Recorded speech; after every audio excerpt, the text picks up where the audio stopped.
Kia ora, welcome to Under the Checkered Flag, MotoGP edition. I'm your host Kate, and we're just going to jump right in. I am joined this week again by PozzA and Kelly. Thank you all so much for your comments last week, welcoming Kelly to the podcast, or at least most of the comments. So before we get into looking forward to COTA, another silly season slot has fallen into place. Fabio Quartararo has signed for the 2025 and 2026 season, and he has decided to stay with Yamaha. What are your thoughts about this, guys? Personally, as sad as I was to read it, it didn't come as much of a shock. When Fabio first came into MotoGP many years ago, not that many years ago, but it feels like it. Yamaha were the people who believed in him when so many of the fans were like, he's too young, he's not good enough, he's not prepared, and everyone just felt like he's going to be a big failure, and he most certainly wasn't. He now, as we know, has a world championship.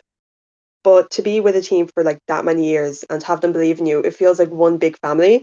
And it's not like Stockholm syndrome. That's a very dramatic word to say, but it you have that feeling where like you feel if you leave them, you're not yourself, and you feel out of place. You just feel lost.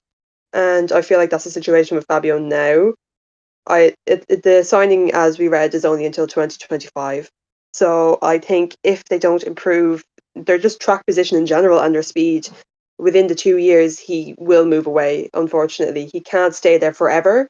If he wants to better his career, he has to move away from Yamaha. Unfortunate as it is to say it, but yeah, I'm intrigued to see how this will go. Actually, hopefully they will improve by next year. But this year, I don't see much improvement happening. Definitely a negative point of view from your side of things then. How about you, Potter? I mean, if we choose to believe what he's been saying to the media, he obviously sees something in the current bike that can push Yamaha back up to where they were 4, 5, 6 years ago.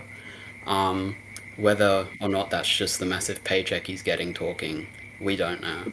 But yeah, we'll see how it plays out. If they do make a really big leap forward next year, then and he gets proven right, then obviously it wouldn't be a bad decision. But we'll see. He could just be staying put until new regulations come in, see if he can find a new seat somewhere else. Who knows? I do actually wonder how much that paycheck did play into it, because if everything motor racing is to be believed, he's picking up $12 million base salary, which I think is a really good thing, because with the way that Yamaha is at the moment, he ain't going to be getting any podium bonuses. They also reported that he was offered 4 million from Aprilia, and 4 million and 12 million is quite a big difference. I have to admit, I'd probably be happier, riding around on a average bike for 12 mil rather than a bike that breaks down for 4 mil, which actually brings me to an extra little question. And I'll go back to Pozza first. Who do you think, now that Fabio's out of the equation, is more likely to end up on Aprilia if Alicia or Maverick retire? It's a really good question. Um, if Miguel Oliveira can keep improving, obviously with him having factory history with KTM, I can see them putting him up there just for the experience. Um, Depending on how Alonso Lopez goes as well, he could be a contender for that seat in the future. Um, yeah, I'm not really sure. Yeah, no.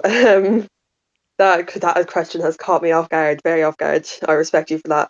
But mm, I before Paz actually said it, literally reading my mind, I was thinking Alonso Lopez, as we know, currently in Moto2. I feel that once Aldiger is moving up, um, I think Lopez is on his way. To be honest, he's doing well enough in Moto2 to get a ride, but not good enough to be in one of the top teams. So yeah, I think Aprilia would be actually a good place for him to go to. Yeah, I can see Alonso Lopez going there, in my opinion. Yeah, my bad for springing that one on you guys. It literally just jumped into my head. and that's definitely one I'd normally give you guys time to prep for. But great answers. I disagree with them, however. I just think it's going to be Enea Bastianini. I don't know why, but that's just my 2 cents for now. But aside from the riders market, obviously COTA is coming up, and the Circuit of the Americas is well known for its poor construction. So, what is a different US track that you would expect to be on the calendar? And Poz, you can go first. I feel like you've just picked me first because we had this conversation a day or two ago. But personally, I wouldn't be opposed to going back to Indianapolis if there was a guarantee they could get crowds in. But outside of that, I believe the rumors are they could be going to Flat Rock, which, just from first glance, doesn't look too bad a track, looks pretty good. So either one of those two tracks are the ones I'd say. I just don't see Laguna Seca being a realistic option nowadays. I disagree with Oz actually, because I had down Laguna Seca to come back as a US track. As we know, they did race there many years ago, but they were dropped in around 2013 due to issues with payments for a contract, obviously. A big shame. It considering it's not a very long track either, it's only 3-4 kilometers long. It has a 55-meter elevation, as we know as well, with 11 corners, and actually has a corkscrew in turn 8, which is one of my favorite type of turns. So already an extra point for me. Um, but as we know, it also is a bit of a dangerous track as well. It had 2 deaths for World Superbike. In a Moto America meet in 2015, we had 2 riders unfortunately pass away. And then one many, many years before in the 1900s. But yeah, no, it's, I think the 1990s, I believe it was. Yeah, no, Laguna Seca is a track I want to see come back, not only because I think it's one of the American circuits that's more suited towards motorbikes. It's already very well known. It's used for IndyCar, IMSA, and obviously World Superbike as well. It's not unknown, and I would just love to see it return one day. But as we said, very unlikely. I'd also love to see Laguna Seca come back. It was one of my favourite tracks on the calendar growing up. But there was also that thing fairly recently where some of the people that had houses built around the track was getting angry that, shockingly, there is racing at racetracks and race cars are loud. And I I just don't feel like the higher ups want to deal with some of that bad sort of publicity. Um, yeah, I just don't really see it as a viable option anymore, sadly. I just find that a bit dumb. In fairness, like if you're going to build a house around a racetrack, you should be prepared to have races happen. If that makes sense, like I think it's Spa as well. Like it literally has a house right near the main straight, but like they live there because they like racing. Where I don't see the point in living near a racetrack and then be like, oh, the cars are too loud, I can't deal with it. Like, deal with it or move somewhere else in the nicest way possible. Like, you can't get everything you want, and if you want to live in an area, you need to think a little bit. But yeah, I agree with you. It's just very unlikely that Laguna Seca will return to MotoGP. It's like people who, buy a house next to an airport and then complain about airplane noises. I did actually follow up on the Laguna Seca case quite recently, and I saw that it looks like it's been settled outside of court. So that's, basically someone paid some cash and it all got settled behind closed doors, allegedly. This is like my memory working, and my memory's pretty darn shifty. One track I'd actually like to see on the grid, which is, I don't know, it's a Moto America track and it's Barber Motorsports Park. I just think the track looks really cool. It's got some really nice corners. It kind of reminds me a little bit of COTA, but shorter. And I'll throw some pictures up on the screen. So that's pretty much it for, the news and things like that. But let's look ahead to our predictions for COTA. And let's start with Moto 3. Who would like to go first with their predictions? For my Moto3 predictions, I've gone with sort of sticking with that theme that I've put out throughout the season, with the top 4 or 5 riders staying pretty much the same. I have Danny Holgado to finish P3. Um, Obviously, looks like one of the big championship contenders outside of David Alonso. Um, in second, I've put Ivan Ortola, pretty much just based on last year. Um, Nearly having that high side in turn two, dropping right to the back of the field just to come through and win the whole race. But for P1, I have put Rueda. Um, I feel like sooner or later he'll get his first Moto3 win of the season and his career. With the team he's with, it's a matter of time, really. Um, didn't look too bad last time out in Portugal, scoring his first dry podium, so I think he can go one better and win it. Interesting predictions there. Okay, so for Moto3, obviously, as we know, I'm a very big Colin Vieker fan, so obviously I will have him as my number one. It's kind of like Kate and Aaron Canet, just a Dutch guy in Moto3. For second, I have Ivan Ortola, and then for third on the podium, I have Danny Holgado. And then as kind of a reserve backup, I have David Alonso. So I think that's a pretty solid lineup, and I'd say I get a few points out of that. Yeah, they are, some solid predictions in there. Via a little bit sketchy, but mine is actually extremely similar to both of yours. In fact, we've all gone for Danny Holgado in P3 and Ivan Ortola in P2. So if that comes out, that would be quite nice. And in P1, I've put David Munoz because I feel like soon he's going to get some good form in. And that's probably my Delusion. Delulu speaking. I can't say much. I'm probably the most delusional out of the lot of us. But that's very delusional of you. Kate, do you want to go into why you have David Munoz first, or do we just leave that? We can just leave that. Thanks, Poz. I appreciate your input, though. That's for sure. No one needs to know. So, swiftly moving on to Moto2, I shall start. In P3, I have put Furman Aldeguer. I just think he could win, but realistically, I think he's just going to take a nice, safe third place.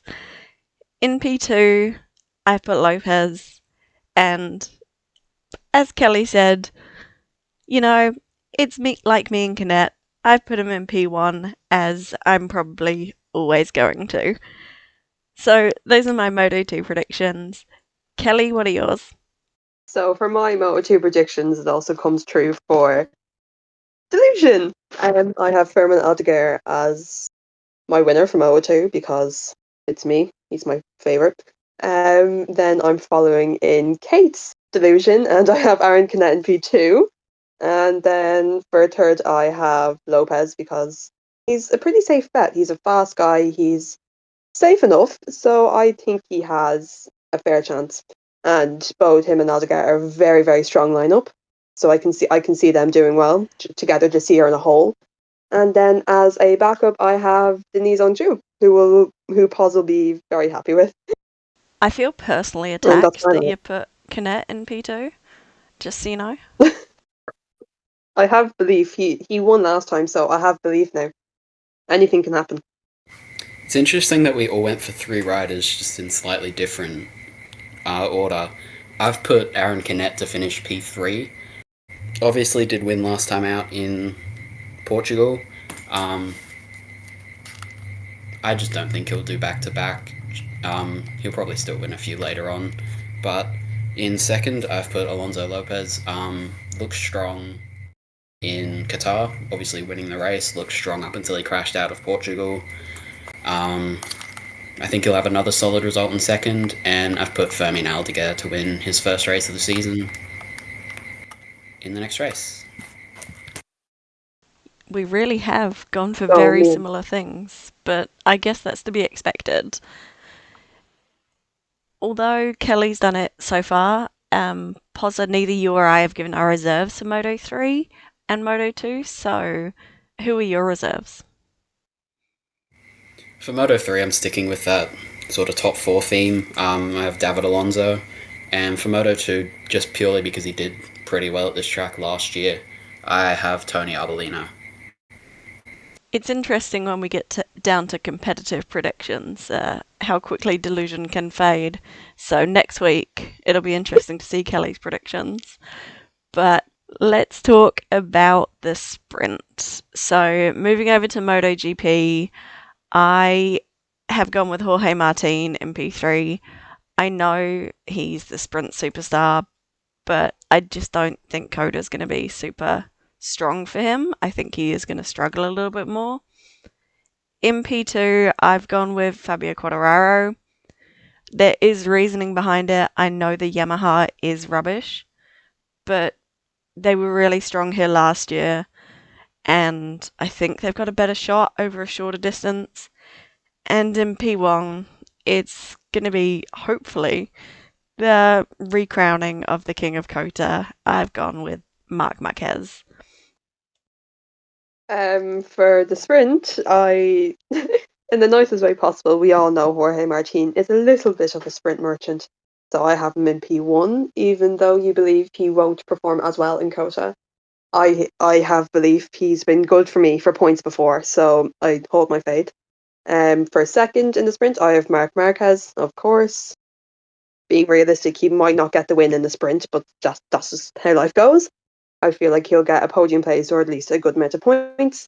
And then for third, I actually have a bit of a different opinion. I put down Enea Bastianini. Um, he's another one of my favourite riders, and I just have faith he'll come back to his old form. So I'm hoping that will happen. And as a reserve for the sprint, I have Pedro Acosta. I don't think he'll get a podium, but I feel like he'll get a decent haul of points. So that's my predictions for that. I'm going to be completely honest here. I've made a very late change for who I think is going to finish third. I originally had Pecco Bagnaia, but I am also going to I'm going to put Enea Bastianini in third. Um, didn't really have much data to go off last year because I believe this is one of the races he missed with injury. But the year before, he ended up winning on the Grissini, so he's obviously pretty handy around this track. So I have him in third. Sticking with the theme of Martin being a bit of a sprint king, I've had him. I put him to finish in second, and in P1, I've also gone with Marc Marquez. I just think he's going to be pushing as hard as he can in the sprint to try and get that win, knowing it's the first of his couple of really strong tracks. Um, I don't think he'll go as well in the race, but I do think he'll give it as much as he can in the sprint. And from my reserve, I'll put Pecco Bagnaia, just because I had him on there and took him off. It's interesting you think he's not going to go as well in the race because I do actually have him in P1 in the race as well. I just think he's going to be building himself up so much for this, and he is just so good at this track. I just think, yeah, P1 for both. Also, a late minute change on my behalf for P2 with Enea Bastianini slotting in there because, yeah, you made an excellent point there, both of you. So now he's replaced Martin for my P2, and for P3, even though I put Quartararo in the sprint, I have gone with his teammate Alex Rins in the longer race.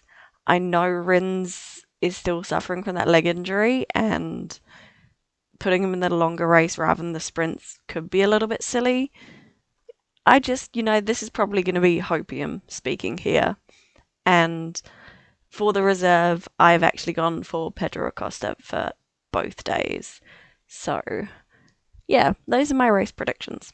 For my race predictions, I have obviously Delusion probably speaking again. Marc Marquez in P1, of course. I am praying he goes back to his old form. I've been praying since the start of the season. But yeah, I have him as P1. And then I like how Bastianini came to your minds after I mentioned it. Maybe my delusion isn't as bad as I thought, but I have him in P2 because delusion again. And then I have I actually got rid of Martin for this one. I don't think he's going to do as well in the long run as as we've seen before. I have Pecco Bagnaia in P3. And then as a reserve, I have Pedro Acosta again. I have him for both the sprint and the race. I'd just like to point out I had Anea as my reserve before you started speaking. I just kind of remembered that Bagnaia doesn't always do great in sprint races. Fair point. No, not really, just pointing it out. Anyway, onto my race predictions. To finish P3, I've put Marc Marquez. I do just think he's going to get bested a bit by the two factory Ducatis, who probably know a bit more how to ride the bike. But he could go on and win. Second place, Pecco Bagnaia. Not much to say there, really. He'll probably just have a strong race. Hoping he doesn't have a repeat of last year, crashing out of the lead. And I've put Enea Bastianini to win the race. Again, one of the couple of tracks he always does pretty well at. Missed it last year with injury. I just think he's going to go out there, be really strong throughout the whole weekend, and win the race. And as my reserve, I put Jorge Martin. Very, very strong predictions from you both. So the final prediction I'm going to throw at you both because obviously this year the Japanese Cup is a thing. Neither of you have put a Honda or a Yamaha into your predictions. So basically, who do you think is going to be the highest on a Japanese manufacturer? And Poz, will start with you. Just based off of the form in the last few races, I believe Quartararo was the top Japanese manufacturer rider in both of them, and I'm gonna put him to make it 3 out of 3. He'll probably have a bit of a confidence boost having his future secured with the team, and I think that'll just push him on a bit. But personally, I just don't think Yamaha's really thrived at this track before, so it might be a risk, but I think he can get it done. This is a very, very hard question because obviously in Yamaha, in terms of like the last few races, their performance has been higher than Honda's. We've had Rins is a dodgy character when it comes to his race positions, but Quartararo has been up as high as he can be, whereas Honda, you barely see them. They're nearly always down the bottom. But then again, last year Rins won here on a Honda, and Quartararo got a podium. So it's a stressful question. You really don't know, but I will also take a bit of a risk and say it will be Quartararo on the Yamaha that will do better, because I don't see the LCR or the Repsol Honda doing any better than they are right now, which right now is not very good. Yeah, as much as I'd like to see Mir or Marini on the podium or winning, it's quite unlikely. So yeah, Fabio I think is our best bet here. I do think it'll be close between Quartararo and Rins, just because this is historically in all three classes a track that Rins has always done well at. I'm pretty sure he took his first race win in each class at this track, so I do think it'll be close, but I think Quartararo will just edge him out. Yeah, I think it's because Rins is new to this team in general as well, so he'd probably take a bit more time to get used to it. As good as he is in this track, I'd say he'd be able to push his bike as far to the points as he can go, but yeah, I think Quartararo will take the cake on this one. It would definitely be very interesting to see how the Japanese manufacturers do at this track, considering it's one of the better shots this year, I suppose, even with the long straight. And we definitely saw the Ducati of Luca Marini blast past Fabio Quartararo last year.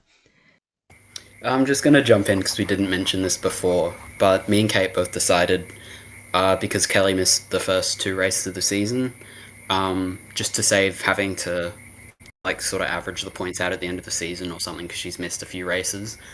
We both decided that we're just going to give her double points for the first but for the next 2 races just to make it up, and then rest of the season it's all just equal. I feel so important in love now. I get I get to catch up on the points. I think this would actually be a very close prediction contest in general because we're all a bit delusional. Maybe me more so than both of you, but yeah, glad I'm getting my double points. Thanks so much. It was more just a change for us so we don't have to think about how we can make it fair at the end of the season. Right, let me believe I'm important. Thank you very much. I just didn't want to do math, so. But you are still super important. Just, That's exactly right, Kate. I didn't want to do any math either. Actually, this is so lazy. I could have done it, but no, I guess not. But I'm okay with it. Double points works for me. Hopefully, my predictions are not complete delusion, and I do okay because the F1 race for my predictions didn't do very great today, so I'm not feeling confident about next week. But we'll see. And only time is going to tell how delusional Kelly's predictions are. But we want to hear your predictions, so drop them in the comments below. Also, if you are enjoying this, please do like and subscribe because it really helps the channel grow. We're going to be here every Monday or Tuesday, depending what kind of week it is and how we can battle these time zones, because we are all in different countries. We're all recording this at different times of day and dealing with our different schedules. We really appreciate you listening. Have a great week, and let's see who is crowned the king of COTA.